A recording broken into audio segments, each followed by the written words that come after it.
Salut les amis, aujourd'hui on se retrouve pour l'épisode numéro 856 de l'After Zap Image. On débute avec cette très très belle photo au pied du stade des Argentinos Juniors, le premier club de Diego Maradona. Regardez tous les maillots, tous les écharpes, tous les drapeaux, les petits messages qui ont été scotchés sur le mur avec en fond le visage de Diego Maradona qui a été peint. C'est une image assez saisissante. On poursuit avec plusieurs déclarations.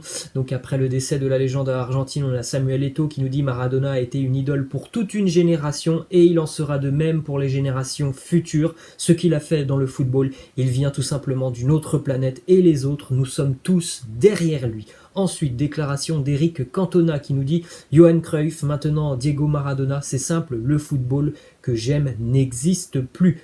Une autre déclaration, celle de l'entraîneur de l'Atlético Madrid, Diego Simeone, qui nous dit on m'a dit Diego est parti, je me suis dit non, Diego ne peut pas s'en aller, il continuera sûrement à parcourir les terrains de football car il était tout simplement le meilleur. Ensuite les amis, on va débuter cet épisode par le programme de cette 12e journée de Ligue 1 avec deux matchs aujourd'hui à 17h au stade Vélodrome. Marseille va recevoir Nantes, à 21h le PSG reçoit Bordeaux et puis comme d'habitude les autres affiches se joueront dimanche avec Lyon-Reims à 13h, on terminera à 21h avec Saint-Etienne Lille. On démarre avec le premier résultat de la journée en Ligue 1, c'était hier du côté de l'Ameno à Strasbourg, le Racing Club de Strasbourg qui prend un bon point face à Rennes, un partout. C'est Adrien Thomasson qui avait ouvert le score pour le Racing Club de Strasbourg en première mi-temps. Les Strasbourgeois ont fait une plutôt bonne première période. Le seul petit bémol pour Strasbourg, c'est que Stefan Mitrovic a été expulsé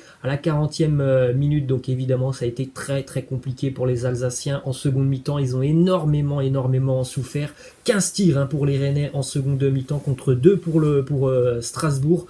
Une énorme possession de balle pour Rennes en seconde mi-temps, c'était hallucinant. Strasbourg hier était en très très grande difficulté sur la deuxième mi-temps. J'ai pas les statistiques de la possession de balle des Rennais sur la seconde mi-temps, mais il me semble que ça doit être du 75% voire 80%, donc c'était complètement hallucinant. Mais Rennes n'a pas été en mesure de s'imposer. Le buteur rennais, c'est Adrien Hunou. On jette un petit coup d'œil maintenant aux résultats du Stade Rennais depuis quelques semaines. Sur les 11 derniers matchs, les Bretons qui n'ont pris que quelques points, simplement une victoire pour le Stade Rennais sur ces 11 derniers matchs. Pas mal de matchs nuls et pas mal de défaites. Évidemment, c'est toute compétition confondue avec la Ligue des Champions, mais ça montre bien que ce soit en Ligue des Champions ou en Ligue 1, les Bretons ne vont pas très très bien en ce moment. Évidemment, c'est la première année pour le Stade Rennais en Champions League. C'est difficile d'enchaîner ces matchs tous les 3 jours. Ils n'ont pas l'expérience, donc Rennes traverse une période assez compliquée. Une déclaration de Thierry Laurey, l'entraîneur du Racing Club de Strasbourg, qui nous dit les joueurs n'ont rien lâché, ceux qui sont entrés en jeu ont fait leur job, les garçons ont montré qu'ils avaient une attitude positive et qui va dans le bon sens. Je suis fier de la deuxième mi-temps, on a joué en équipe, on en a parlé, c'était important pour le Racing d'être très solidaire sur la seconde mi-temps parce qu'ils ont énormément souffert. C'était assez impressionnant de voir le Stade Rennais avec autant de ballons en seconde mi-temps. Regardez cette belle image, c'était juste avant le début du match pour rendre hommage à Diego Maradona. Les deux équipes ont formé un M au milieu de terrain, une très très belle initiative. Ensuite on enchaîne avec une déclaration d'André Villas-Boas, l'entraîneur de l'Olympique de Marseille, qui nous parle de la banderole que l'on a pu voir au stade Vélodrome face à Porto. Il nous dit on veut des loups, la banderole nous disait on veut des loups, pas des chèvres. Villas-Boas qui nous dit je n'ai pas trouvé ça très très sympa sur le loup et les chèvres. Le loup ne laisse jamais sa meute et ils doivent être à côté de nous. Retour au Vélodrome pour l'OM cet après-midi à 17h avec évidemment un match bien plus abordable pour les Marseillais qui recevront Nantes. On a une déclaration de Paolo Maldini qui nous parle de Florian Thauvin qui pourrait pourquoi pas rejoindre le Milan très prochainement. Il nous dit qu'il sera en fin de contrat, donc c'est une opération intéressante du point de vue économique. C'est un joueur de haut niveau.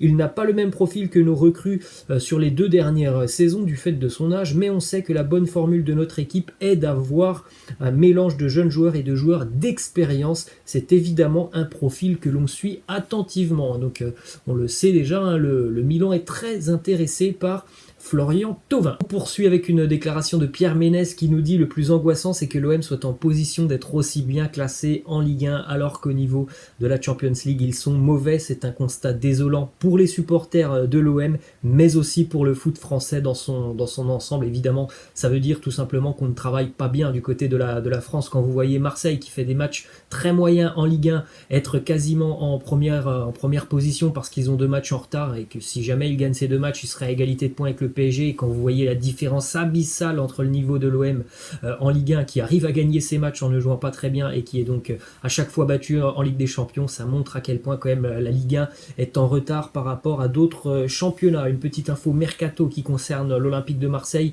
qui serait toujours en bonne voie pour signer Joachim Mahler cet hiver. On parle de 15 millions d'euros, donc un transfert quand même assez cher pour l'OM. Le club belge de Genk aurait finalement l'intention de céder son latéral droit danois à Marseille. On rappelle, le transfert avait avorté l'année dernière sur le mercato estival à la dernière minute. Et d'ailleurs, le défenseur Joachim Mahler, lui, il n'a qu'une intention, c'est de quitter Genk et il a vraiment envie de signer du côté de Marseille. Petite info qui concerne le Paris Saint-Germain pour le match de ce soir face aux Girondins de Bordeaux. Donc, comme d'habitude, il y aura quand même quelques absents du côté de Paris. Et il y a un forfait de dernière minute pour le PSG. Le gardien costaricain Keylor Navas ne jouera pas ce soir. Évidemment, ça sera son remplaçant Sergio Rico qui gardera les buts parisiens. Petite info aussi qui concerne l'Olympique Lyonnais qui affronte donc Reims demain à 13h. Oussem Aouar ne sera pas retenu dans le groupe de l'Olympique Lyonnais pour ce match face à Reims. Alors la raison, c'est très simple. Oussem Aouar a refusé un travail physique en début de semaine après le match face à Angers. Il a refusé tout simplement un entraînement, donc il est écarté du groupe. Direction Barcelone maintenant avec la déclaration d'Émilie Rousseau qui est candidat à la présidence du Barça. Il a déclaré que s'il était élu, il organiserait un référendum pour rebaptiser le stade, donc le Camp Nou, Lionel Messi. Ça serait quand même assez incroyable. Ensuite, on a une déclaration de Gérard Piqué sur l'avenir de Léo Messi. Il nous dit: nous attendons tous qu'il reste, c'est une décision très personnelle. Nous verrons, tant qu'on le verra porter le maillot du Barça, il y aura toujours de l'espoir. J'espère qu'il restera encore plusieurs années. Ensuite, une autre info qui concerne Gérard Piqué qui a refusé l'opération qu'il aurait éloigné des terrains pendant 8 mois pour soigner sa blessure au genou. L'Espagnol mise sur un traitement conservateur pour revenir plutôt sur les terrains de football. Donc c'est un pari, on verra si ce pari s'avérera payant pour Gérard Piqué. Une petite info qui concerne les joueurs et dirigeants du Barça qui ont trouvé un accord concernant un ajustement de la masse salariale de la saison en cours. Cet accord va quand même permettre au Barça d'économiser près de 122 millions d'euros, plus un autre accord qui permettrait aussi au club d'économiser 50 millions d'euros sur des bonus. On sait que le Barça a beaucoup de problèmes financiers, donc c'est bien d'avoir pu quand même discuter et trouver des solutions avec les joueurs. Ensuite, on continue avec une déclaration de Javier Tebas, l'illustre président de la Ligue espagnole, qui nous dit: Messi, il peut partir, il n'est pas indispensable en Liga. Il nous dit: évidemment, on aimerait tous que Léo Messi puisse rester du côté de l'Espagne, mais les stars ne sont pas indispensables. On a vu Cristiano et Neymar partir, le football espagnol s'en est relevé, donc il peut partir. Lionel Messi n'est pas indispensable, évidemment. Ça, c'est la déclaration du président de la Liga. Je ne sais pas si la Liga aurait la même saveur sans Léo Messi. Déjà, le départ de Neymar, c'est différent parce que Neymar, il n'est pas resté non plus très très longtemps quand même du côté de Barcelone, mais déjà le départ de Cristiano, je pense, ça fait beaucoup de mal à la Liga. Alors celui de Messi qui n'a connu que le Barça dans sa carrière, je pense que ça ferait énormément de mal au championnat espagnol. Ensuite, on continue avec la liste des convoqués pour le Real Madrid qui affrontera le Deportivo Alaves ce week-end. Donc comme d'habitude, il y a encore quelques absents du côté de Madrid. Ramos, Carvajal, Odriozola, Valverde et Karim Benzema. Luka Jovic est aussi absent. Une déclaration de Mitchell qui nous parle du Real. Il nous dit: le Real a besoin de recruter 4 ou 5 joueurs. Le club a été éliminé en 8e de finale de la Champions League. Lors des 2 dernières saisons, il a besoin de plus de stabilité. Cela va passer par le mercato. Il faut renforcer cette équipe. Autre info du côté de Madrid, une déclaration de Zinedine Zidane sur Lucas Vazquez. Il nous dit: je ne pense pas que ce soit possible qu'il ne renouvelle pas son contrat. C'est un joueur qui est ici, chez lui, au Real. Lui et Nacho sont là depuis longtemps. Il mérite de rester du côté de Madrid. Ensuite, direction l'Angleterre avec cette petite info qui nous vient du quotidien anglais, le Télégraphe, qui annonce que Romelu Lukaku est la cible numéro 1 de Manchester City pour anticiper le remplacement de Sergio Kun Agüero. Autre petite info en Angleterre qui concerne le match de Manchester United. Ole Gunnar Solskjaer, l'entraîneur des Mancuniens, a annoncé que Paul Pogba était de nouveau forfait pour ce week-end. Il est toujours touché au niveau de la cheville. Ensuite, on a une petite info qui concerne les Blues de Chelsea, mais aussi le Bayern Munich.